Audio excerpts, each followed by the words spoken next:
Hi, today we will learn about activity ratios. Previously we saw about solvency and liquidity. Now we will see about activity ratios. So what are activity ratios and what do they analyze? Friends, for liquidity and solvency we said both of liquidity as well as solvency, they measure the ability of a company to repay its debts. If it was long term debt, it was about solvency. If it was short term debts, then it was about liquidity. Same way, what do activity ratios measure and what do they analyze? So activity ratios measure the performance of a company. By telling performance, I do not mean the profitability of a company, not the profit making capability of the company, but how efficiently and effectively a company is able to manage its resources. So what are the resources a company will have? Resources like inventory, fixed assets, working capital, and then trade receivables, payables, and all of those. So for each of these resources, how efficiently a company is managing those resources, that is what is analyzed under activity ratios. So activity ratios measure the efficiency and rapidity of the resources of the company like inventory, fixed assets, working capital, receivables, payables, etc. See friends, let's just take one example. Every resource has to be managed. So inventory, for example, we have to maintain optimum level of inventory, wherein we do not maintain very less inventory also, we do not maintain too much of inventory also. Both of those extremes are problematic. So it has to be maintained at a level that is just sufficient to meet the demand. Same goes for trade receivables or payables. Receivables, you shouldn't give too much credit period to your customers, neither nor you should give them very less credit period. It should be balanced. You have to find that particular time of credit period that is optimum for your company. So this way each and every resource have to be managed in a company. So these ratios also indicate how efficiently the working capital and inventory is being used to obtain sales. Okay, so activity ratios are also known as turnover ratios. So what is turnover? Turnover does not mean sales here. Turnover means the cycle. For example, inventory turnover means in the cycle of inventory that starts with stocking of the inventory and then ends when the inventory is sold. So one inventory cycle means that particular inventory cycle starts with the inventory being stocked up in the company and that particular inventory and ends when the inventory is sold by the company. So that way inventory turnover means how many times this happens, this cycle happens, that is what is indicated.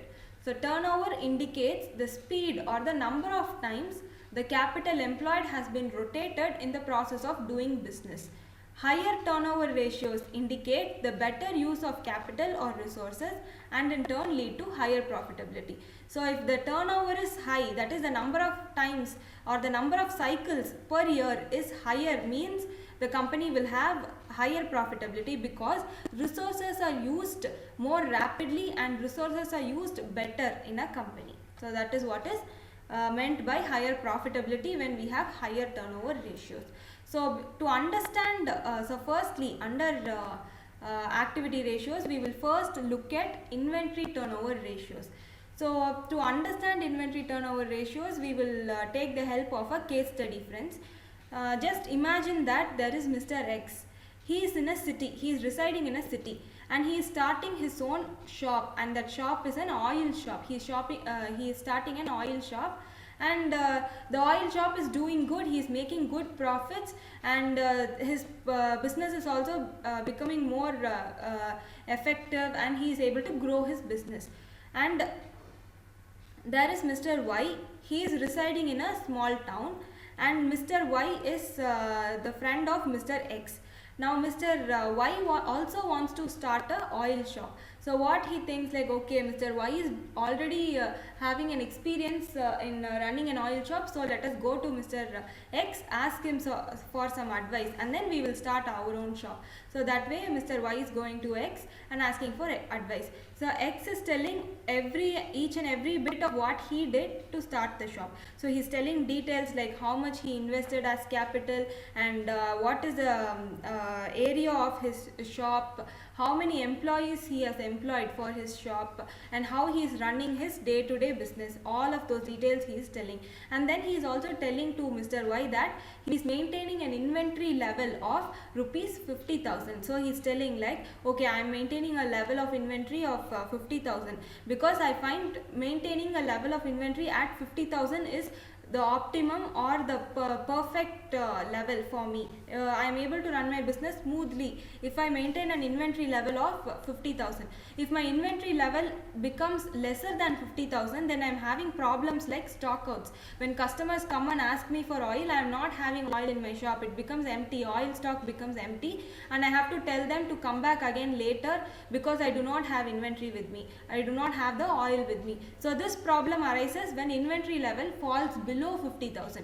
So he also tells that if my inventory level is increased above 50,000, I am having a problem of idle funds being locked up in inventory because I am investing too much in my inventory. Like I am having more than 50,000 inventory. What happens is too much of idle stock is there in my shop. So the oil becomes older. I am not able to deliver my customers new and fresh oil.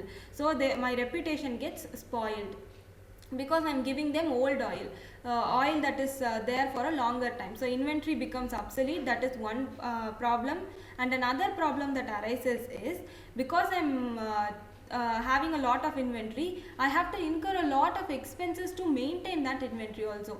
I have to make sure that the cans are stacked properly, that no oil can is leaking. I have to make sure that they do not get caught by fire and all of that. So storage expenses also increases if my inventory is maintained at a level higher than 50,000. So 50,000 is optimum for me, he says. So Mr. Y comes back to his place and he starts his own oil shop. So he starts his own oil shop and he did each and every bit of what Mr. X told him to do. He did exactly the same, but his business did not turn out to be profitable, or he was not efficient in managing his business. So what could be the reason, friends? Let's just go and look at this case study here. So let us just map X with efficient company and Y with inefficient company. So the amount of sales for now, let us just erase this and just assume that this is sales. Okay. So the sales of Mr. X, that is efficient company, is 2 lakh and he is maintaining a inventory balance of 50,000. So what does that mean? For 2 lakh sales, he is having an inventory level of 50,000. So what happens? Start of the year, he will buy 50,000 worth of oil. He will have it in his shop and the oil gets sold, and then he will buy the oil back again for 50,000. So how much time is that 50,000 worth of oil is taking to get sold? It is taking about 3 months, right? 12 months is 1 year. So if he is having an inventory level of 50,000, then one time if he buys oil for 50,000, it will take 3 months for the oil to get completely sold out, and then he will have to buy the next lot of oil. So that way this cycle, that is buying oil, stocking oil and then selling oil, is happening. This cycle, that is the inventory cycle, or we can also tell it as inventory turnover, that is happening 4 times for Mr. X. He is buying oil, stocking it, selling oil for 4 times in a year. So each time he does that, some amount of profit will come into his business. For one cycle of inventory turnover, some amount of profits will come. Why is that? Because inventory is bought at a price, at one price, it is stocked up and it is sold at a higher price. That is what is business, right? So when sales happens, profit will come into the business. So one time when this cycle happens, that is buying oil, stocking and selling, some amount of profit will come into the business. This way, for 4 times, if he is doing that, he will have some profit. For profit coming in for 4 times in his business. Now let us take this case of Y. He is having a sales of 1 lakh. naturally, because X is in a city, so population will be more, and the amount of the people who come on oil will also be more. The same will not be the case of Y, because he is in a small town. So the sales is less, it is 1 lakh, but still Y is having or holding inventory that is worth 50,000. Is that necessary? No. Let us see why. So inventory, so Y will buy inventory worth of 50,000 at the start of the year. So if he is buying 50,000 worth of inventory and his sales is just 1 lakh, then just imagine, friends, for how much time will that inventory last with him? It will be with him for 6 months. 6 months it will be with him. That stock of oil will be with him, and after 6 months all the oil, that 50,000 worth oil will get sold, and he will have to buy oil again. The next lot he will buy. So one thing is, the inventory becomes old, right? The inventory becomes obsolete, because it is staying with him for 6 months, and therefore he is able to make only 2 times of that inventory cycle. So this cycle of Y buying the oil, stocking it and selling will happen twice for a year for Mr. Y, that is inefficient company. So when it is just 2 times, then the profit also will be less, right? Because for Y, the amount of profit that comes into the business will be for 1 time into 2 times. If he is doing that in a year, then the profit also will be less. And moreover, because Y is having a lot of stock, for his amount of sales, 50,000 is too much stock. So he has to incur a lot of storage costs. That will also add up to his disadvantage. This is what is the concept of inventory turnover, friends. So now that we know the concept, we'll go into the theory. Okay, inventory turnover ratio, what is the description? This ratio explains whether inventory has been efficiently used or not. It shows the speed with which the inventory is rotated into revenue from operations, or the number of times the inventory is turned into revenue from operations during the year. What is the formula? Formula is cost of revenue from operations divided by average inventory. Friends, we take the cost of revenue from operations and we do not take the sales value, because sales is inclusive of profit. So the amount of profit should not affect the amount of inventory or the inventory turnover ratio in a company. That is why we take the cost of revenue from operations and not the sales. Here in this case study, if only Mr. Y had maintained 25,000 rupees of inventory, then he also would have got 4 times as the inventory turnover ratio. If his inventory turnover ratio was 4 times, then he will also be doing the cycle 4 times in a year. Thereby his profitability would have increased. Because see, friends, you cannot change the sales for Mr. Y. It is fixed. For a small town, the population will be less, and so you cannot increase sales beyond a point. This is optimum sales level, and this is optimum sales level for X. So what you can do is, you can reduce the amount of inventory holding to a level of 25,000, so that he also has a inventory turnover ratio of 4 times, and thereby profitability also will increase for Mr. Y. And then okay, we saw about the formula, so we'll understand what is cost of revenue from operations, and also we'll understand what is average inventory. Cost of revenue from operations is the total cost of manufacturing and delivering a product or service to customers. It represents the direct costs associated with the goods and services the company provides. So cost of revenue from operations is nothing but cost of goods sold, more or less cost of goods sold. Revenue from operations is sales, so cost of revenue from operations is nothing but cost of goods sold. So that is what is cost of revenue from operations. How do we calculate that?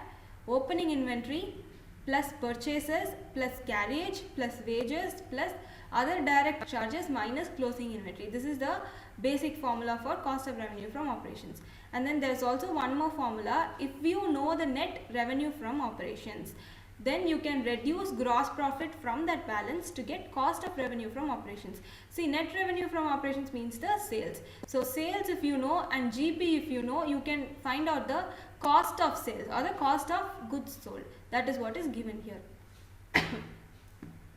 And then average inventory. Average inventory is equal to opening inventory plus closing inventory divided by 2.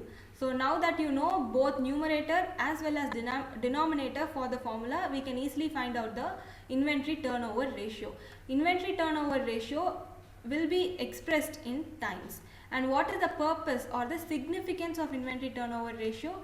It is used for comparing the efficiency of sales policies of two firms doing the same type of business. This one we already understood with that case study. Same type of business only is done by Mr. X and also Mr. Y. But there is a difference in the efficiency of both. Mr. X is efficient while Mr. Y is not efficient. We saw because both of them are maintaining the same level of inventory, which is wrong. According to Mr. X, business situations, X has to maintain his level of inventory. According to what is the situation and circumstance for Y, Y has to maintain his level of inventory. That is the reason for the difference in the efficiency. The one with a higher ratio is considered to be more efficient. Yes, in the case study also we saw that X had a inventory turnover ratio of 4 times. So his ratio was higher than Y. Y had a turnover ratio of 2 times. So the higher the ratio, the more efficient and more profitable the business will be. Comparison of current year's ratio with previous years helps management assess improvement in efficient use of inventory. Yes, this is also obvious point again. So Y itself could compare. If more years pass by, then he can compare with his previous years the inventory turnover ratio and make necessary decisions according to it. And then yes, about the average age of inventory. See friends, we said Mr. X, the inventory turnover ratio was 4 times. If his inventory turnover ratio was 4 times, we said the inventory stays with Mr. X for 3 months, because there are 12 months in a year, and if his inventory turnover ratio is 4 times, then one lot of inventory, that particular 50,000 worth of inventory, will stay with him for a period of 3 months. That is what we calculated in months. The same thing they are calculating in days. So there's for calculating in days, the formula is days in a year divided by inventory turnover ratio. So days in a year will be 365 or 360. It will be given in the question. If it is not given, please take it as 365. So 365 divided by inventory turnover ratio will give you the average age of inventory or the inventory holding period. Inventory holding period. How many days or how many months that particular inventory is staying in the company. That is what is meant by average age of inventory. So let's move on to interpretations. Okay, if the ratio is higher, we saw if the ratio is higher, inventory is selling quickly. The number of times the inventory is rotated in the company is more. So inventory is selling quickly and higher profitability even if goods are sold at a lower margin of profit. Okay, because the inventory is selling quickly, it doesn't matter if you reduce your profit margin a little less, because even if you reduce your margin, the number of inventory that will sell will be more. So the volume will become more and thereby will give you more profitability. That is what is given in this point. And next, if the inventory turnover ratio is lower, so a lower ratio denotes inventory does not sell quickly. Okay, this is obvious point. Next is increased storage cost. Okay, if the inventory is too much, you have piled up too much of inventory in your company, then means you have to incur a lot of storage cost. And then blocking of funds. Yes, you have blocked too much of cash into your inventory itself, so your working capital will get reduced. That is one point. Another one is loss on account of goods becoming obsolete. Okay, in this in the case study example itself, if the oil is staying with Mr. Y for 6 months, then the oil might become unfit for consumption. It might become old oil, so it might not be fresh and good. So there is a risk of goods becoming obsolete. So this is about inventory turnover ratio. Hope you all understood. In the next video, we will see working out problems on inventory turnover ratio.